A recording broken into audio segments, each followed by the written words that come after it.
اللہ تعالیٰ نے حضرت انسان کے لیے ہدایت کے من جملہ ذرائع میں سے ایک ذریعہ کتابیں اور صحیفے بنائے۔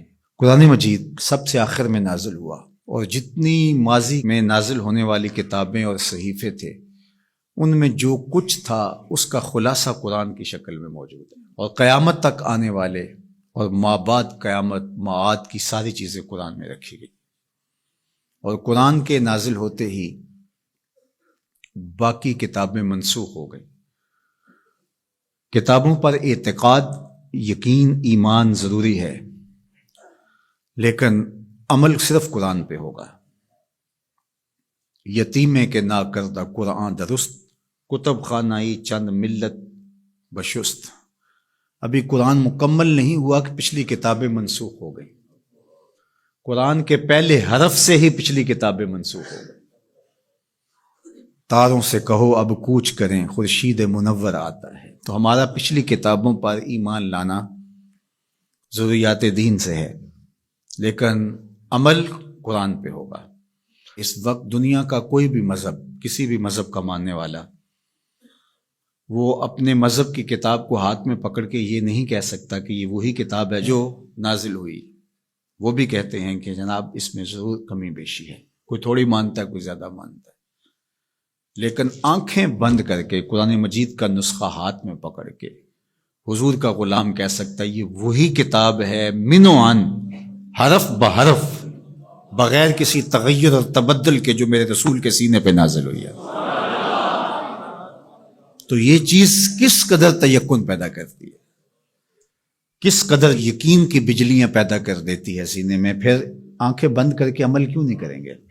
کتاب پر ایمان لانے کا مطلب پوری کتاب پر ایمان لانا، اس کے تقاضوں پر ایمان لانا، اس کے احکام کو ماننا، اور اس کے نواہی سے اجتناب کرنا، یہ تقاضا ہے اس ایمان کا۔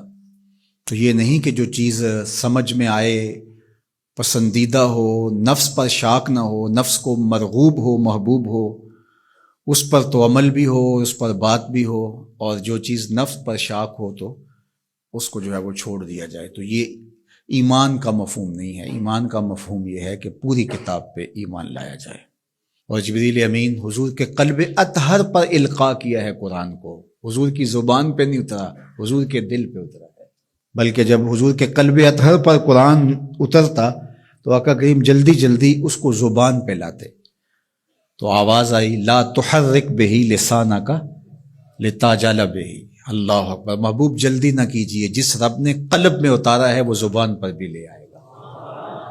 تو وہ حرف و صوت سے مرکب نہیں تھا، وہ ایک کیا اس کے لیے لفظ کہیں، چونکہ یہاں لفظ بھی دم توڑتے ہیں، یہاں حرف بھی سوختہ پا ہیں، جہاں تخیل کا مرغ عقل بھی تھک کے گر جاتا ہے۔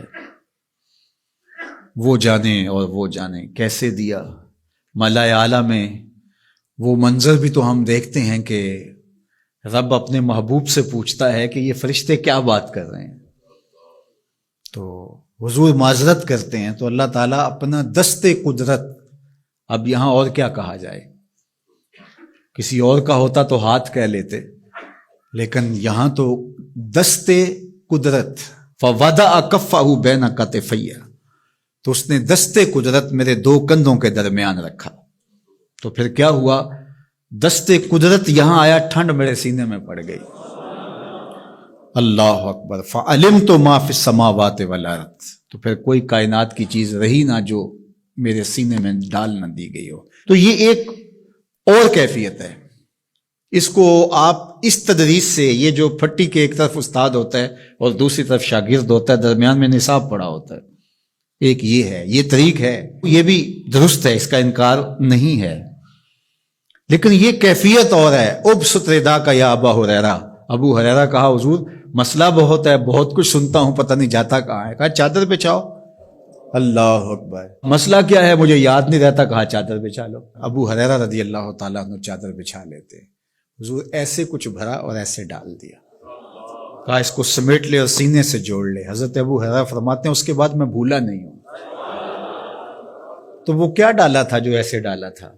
اللہ اکبر، تو یہ ساری چیزیں صوت و آہنگ سے جڑی نہیں ہوتی، کچھ چیزیں نظروں سے بھی پلائی جاتی ہیں، اور وہ صفحہ و کرتاس پہ نہیں لکھی جاتی، وہ لوح دل پہ لکھی جاتی ہیں۔ اس لیے فرمایا کہ ہم نے آپ کے سینے پہ قرآن نازل کیا، اور اس کی وجہ بھی بیان کی، اس لیے کہ ہم آپ کے سینے کو قرار عطا کریں، تسکین ملے، قرار ملے، مضبوط کریں آپ کے سینے کو۔ اللہ اکبر۔ تو حق ہے اس کتاب کا ایمان، اور ایمان بھی مکمل کامل اور اکمل۔